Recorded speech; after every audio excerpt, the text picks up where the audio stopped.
So, am I actually going to die alone, or did I just run out of matches on Hinge?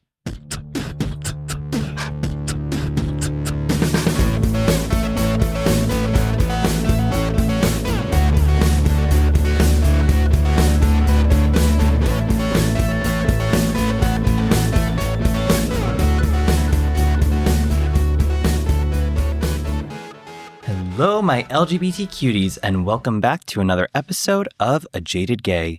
I'm Rob Lovelace, and today I am a non-jaded gay because I recently started my spring semester for grad school, and I realized that I'm at the halfway point in my program, which is wild to believe.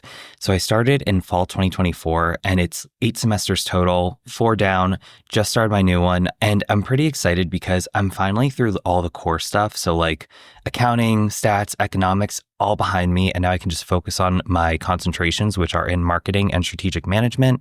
So this semester I'm taking a social enterprise class, which has a global focus, which is really interesting, and then also a global business management course. So I feel like I'm finally getting into like the deep stuff of my degree and just super excited because it also means that I am almost done. Spring 2027, where are you at? Anyway, from checking off semesters to checking out of dating, how many times has this happened to you? You're on Hinge or Tinder or Bumble or some other dating app and you're swiping away and suddenly you run out of people. And you look at your matches and you don't have very many, and the ones you do have aren't really messaging you. Cue the existential panic and fear that you're unlovable. At least that's how it's gone for me in the past, especially when I was living in Pittsburgh. You know, it was a smaller city with a smaller gay community, which meant a smaller dating pool. And whenever that scenario happened, it made me wonder if that was it for me. And then I start spiraling and think that I was destined to be alone and that I might have to move to a new city, which, spoiler alert, I ended up doing that, but not exclusively for that reason.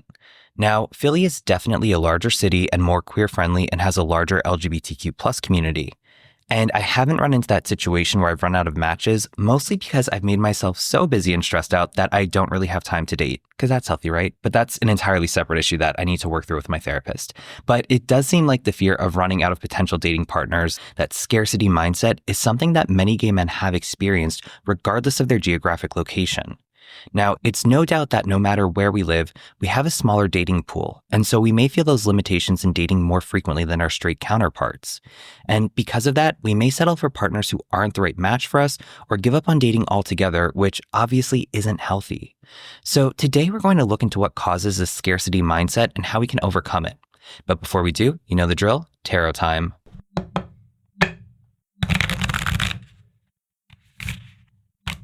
So the card we drew for this episode is the Nine of Swords in reverse. Now, swords is connected to the element of air, it's masculine energy, so it's action-oriented, and swords is all about communication, both written and verbal, and our structures and principles. So you can think of sayings like the pen is mightier than the sword, or the sword of truth. And in numerology, 9 shows us that we're almost to the end of a cycle, so we're nearing completion and just have to go a little further. And 9 is also tied to being alone, and that can mean either loneliness or solitude depending on how you look at it. And in the traditional depiction of this card, it shows a woman sitting up in her bed with her head in her hands and 9 swords floating above her. And these swords represent anxious thoughts and worries that are keeping her up at night. So when we draw the 9 of Swords in reverse, it's indicating we might be feeling hopeless. Specifically, we may be experiencing deep turmoil and that we're trying to keep these worries private. Now, the good news is this card is telling us that we're almost through this cycle of despair. And since it is an action-oriented energy, we need to determine what steps we should take to get us out of this state of doom and gloom so we can end this chapter and start a new one full of hope. And one step we can take is opening up to others about those worries that we've been holding inward. For starters, it helps to get those things off of our chest, but also seeking help and support from others can help us gain new perspectives. And finally, this card is a reminder that we need to be gentle with ourselves. So with all that in mind, let's start off with a vocabulary lesson. According to WebMD, scarcity mindset is a way of thinking that focuses on something you don't have enough of. And this can be tied to anything, including time or money. But this type of thinking can also apply to dating. And in that regard, scarcity mindset can be tied to a belief that there's a limited amount of dating opportunities available to us. And according to Psychology Today, this can lead to anxiety, settling for less, and a general fear of being alone. And we'll get into those symptoms a bit more. But first, let's take a look at why scarcity mindset manifests. In a Women's Health magazine article, Jiaying Zhao, PhD, an associate professor of psychology and sustainability at the University of British Columbia, explains that one of the primary causes of scarcity mindset is past trauma. And an example that the article gives is someone who grew up in poverty and becomes wealthy later in life, but they may still fear that they don't have enough resources because of their experiences growing up. And when we experience current traumas related to this, it further intensifies our past trauma. So as a result, it exacerbates its effects on a person's psychological well-being and perception of resources and can create a cycle of scarcity. And again, going back to the example of poverty, say you're someone who has a scarcity mindset with money, but are currently wealthy. But say an unexpected cost comes up, like a car or house repair that costs a pretty penny that you didn't budget for. Now, when this happens, you might think something like, when I feel comfortable with money, things like this happen, so I need to save as much money as possible to prevent this in the future. And this can lead to an increased fear of not being able to afford those repairs in the future. And again, some of this thinking may not be that abnormal, but what separates scarcity mindset from rational thinking is an intensified fear of not having enough. And another factor is your upbringing. Specifically, if your parents had a not enough outlook on life, which could have manifested via competitiveness, hoarding, or excessive saving. And societal expectations and cultural norms can also lead to scarcity mindset. And while a lot of those examples relate to finances, I think you can easily see how it ties into dating, especially as it relates to gay men. We've talked in past episodes about how many of us didn't receive the emotional support we needed from our parents as gay boys, which can impact our attachment styles. And that's a type of past trauma that can make us feel unlovable, which we may carry over into adulthood. And as a result, we may think that since we're unlovable, there's a much smaller pool of men who can love us, so we may find ourselves settling. Additionally, because we harbored a quote-unquote shameful secret about our sexuality as kids, we may have felt the need to be the best little boy in the world to compensate for that shame. And a reminder, that shame is not ours, but societal shame placed upon us.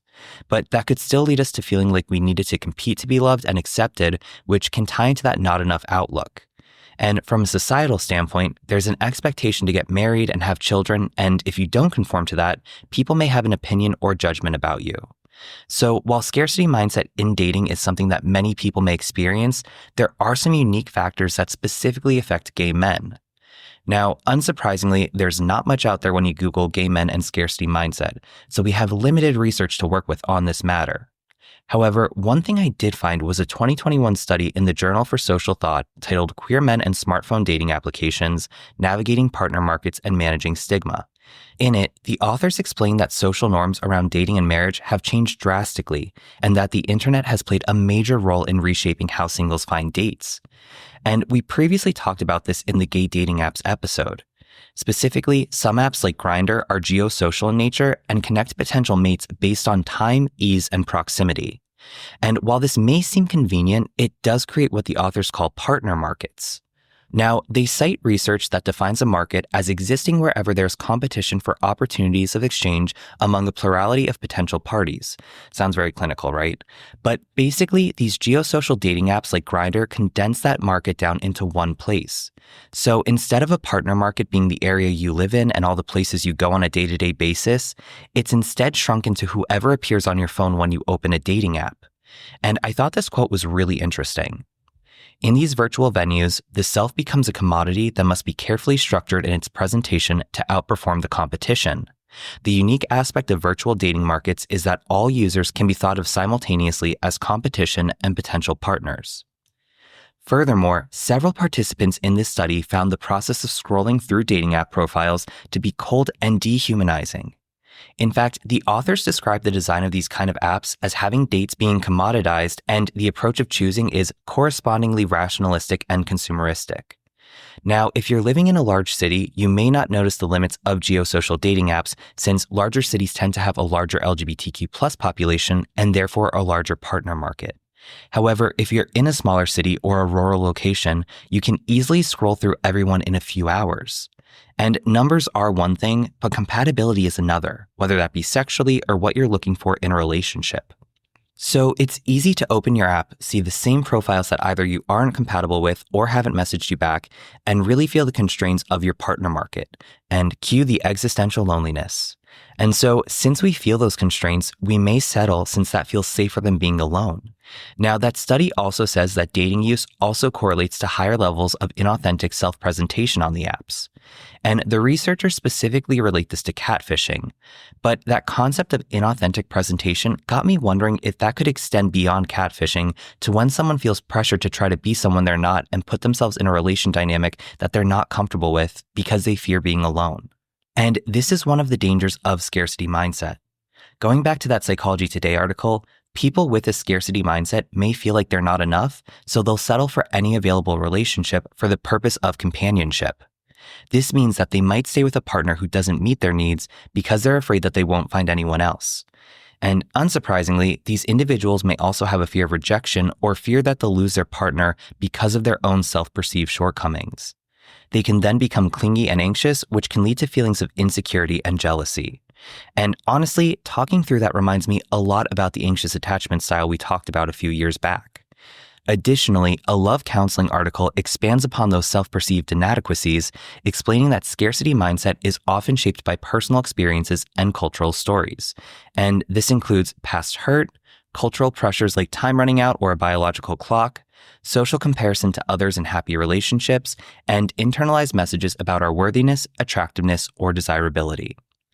And I think growing up as a closeted gay boy in a heteronormative society with a lack of queer role models makes it easy to see how those experiences can tie to our identity and impact our dating lives.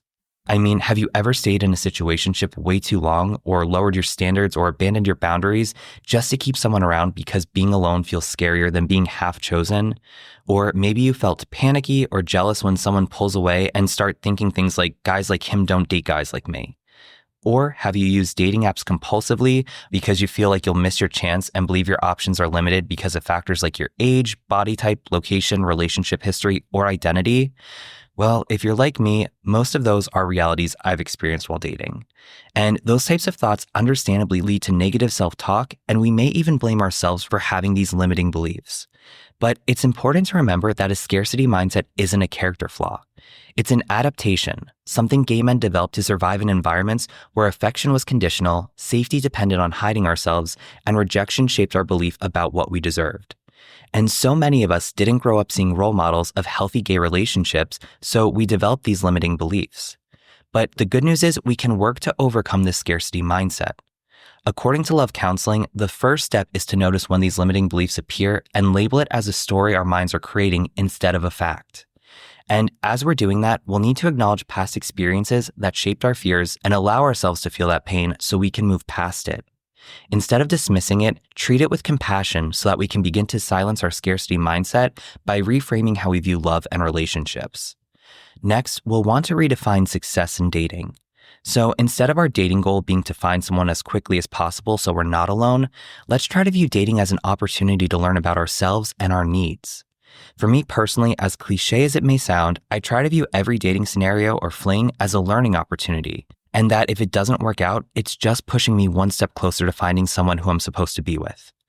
And going back to the Psychology Today article, we need to be present and embrace the dating process, even when it brings fear of the unknown or discomfort from having the difficult conversations.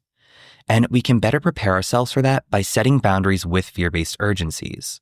So when fear tries to rush us into making a decision, let's instead pause and take a deep breath so that way we can approach these situations rationally and calmly. This also allows us to stay in touch with our authentic selves so we can remember that we have everything we need to take care of ourselves, even if a relationship doesn't work out. And lastly, we need to make sure we're celebrating our intrinsic worth. We've talked about this in past episodes, but a relationship should complement your life, not complete it. Being single doesn't mean we have to sit at home and be sad and lonely until we find Mr. Right. We can still pursue our ambitions on our own, celebrate our successes on our own, and take risks on our own. And that can be as simple as going to a movie by yourself, booking a solo vacation, or taking yourself out for a drink to celebrate a win. And if we really feel like we need someone there to do those things with, let's look to our friends and family. Building up these relationships reminds us that love exists in many forms and that we have a strong support system to lean on in the tough times. And this also reminds us of our value, helps us build up resiliency against scarcity mindset, and reaffirms us that we are worthy of love.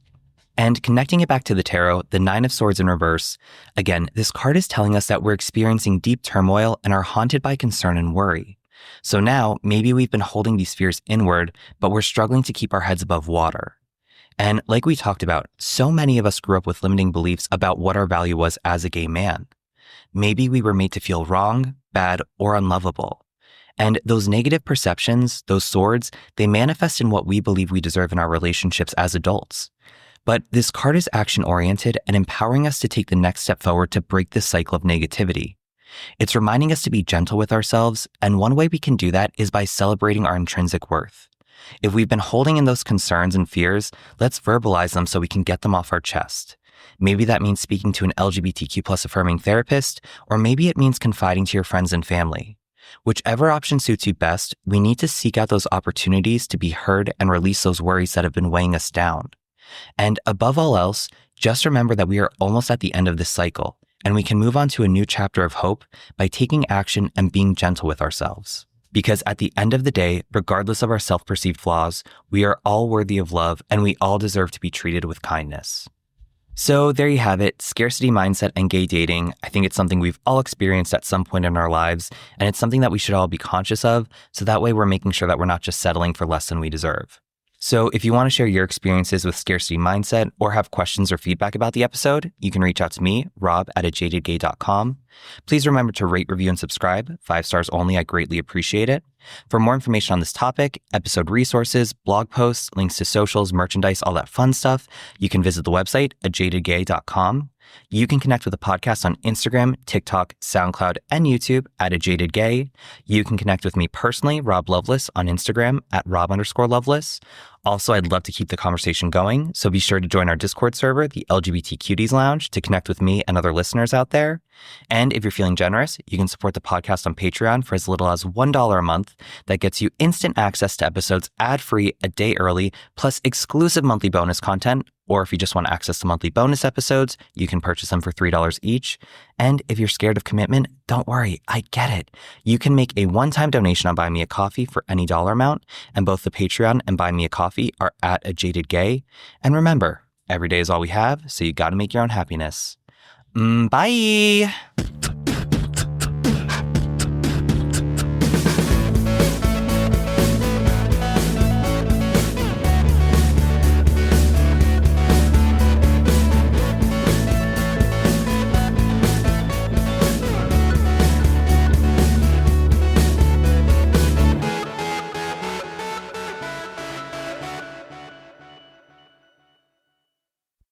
In fact, the authors describe the design of these kind of apps as having daters being commoditized.